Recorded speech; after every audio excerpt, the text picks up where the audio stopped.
post बोलले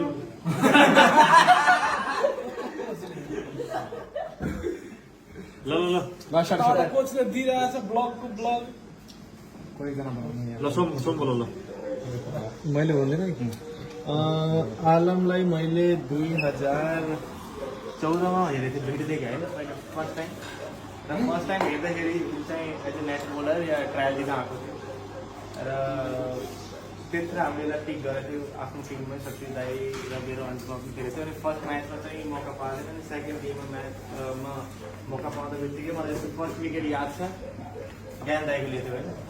अनि त्यसपछि चाहिँ मलाई फिल भएको थियो कि धेरै चिजहरू चाहिँ अचिभ गर्छ भन्ने किनकि त्यो ट्यालेन्टहरू थियो मैले यसलाई देखेको फर्स्टमा टर्न गराइरहेको थियो अनि माटो आएपछि टर्न गराइहाल्यो है गड ब्लेस यु अहिले जस्ट 100 मात्रै भन्छ अनि तल लेखा पनि थियो मोर टु गो होइन धेरै बाँकी छ र आई होप यो जस्ट बिगिनिङ हो र फ्युचरमा तिमीले अझै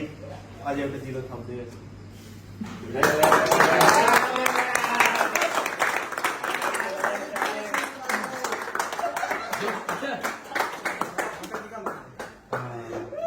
आफ्नो काम गर्नु